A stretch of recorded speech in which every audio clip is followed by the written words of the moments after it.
हरे कृष्णा। श्री भगवान उवाच न असतः विद्ये भाव न अभाव विद्यते सतः उभयो अपि दुष्टः अन्तः तु अनयो तत्वदर्शिवः। धन्यवाद।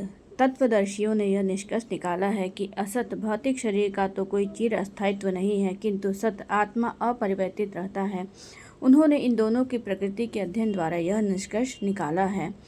परिवर्तनशील शरीर का कोई अस्थायित्व नहीं है। आधुनिक चिकित्सा विज्ञान ने भी यह स्वीकार किया है कि विभिन्न कोशिकाओं की क्रिया प्रतिक्रिया द्वारा शरीर प्रतिक्षण बदलता रहता है।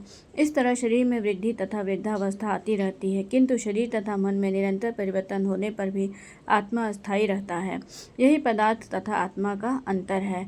स्वभावतः शरीर नित्य परिवर्तनशील है और आत्मा शाश्वत है। तत्वदर्शियों ने, चाहे वे निर्विशेषवादी हों या सगुणवादी, इस निष्कर्ष की स्थापना की है। विष्णु पुराण में कहा गया है कि विष्णु तथा उनके धाम स्वयं प्रकाश से प्रकाशित हैं। सत तथा असत शब्द आत्मा तथा भौतिक पदार्थ के ही द्योतक हैं। सभी तत्वदर्शियों की यह स्थापना है। यहीं से भगवान द्वारा अज्ञान से मोहग्रस्त जीवों को उपदेश देने का शुभारंभ होता है। अज्ञान को हटाने के लिए आराधक और आराध्य के बीच पुनः शाश्वत संबंध स्थापित करना होता है। फिर अंश रूप जीवों तथा श्री भगवान के अंतर को समझना होता है। कोई भी व्यक्ति आत्मा के अध्ययन द्वारा परमेश्वर के स्वभाव को समझ सकता है।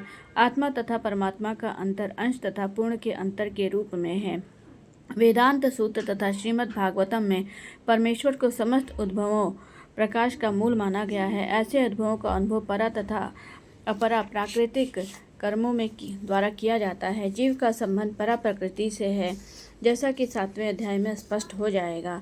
यद्यपि शक्ति तथा शक्तिमान में कोई अंतर नहीं है, किंतु शक्तिमान को परम माना जाता है और शक्ति या प्रकृति को गौण। अतः सारे जीव उसी तरह परमेश्वर के सदैव अधीन रहते हैं, जिस तरह सेवक स्वामी के या शिष्य गुरु के अधीन रहता है।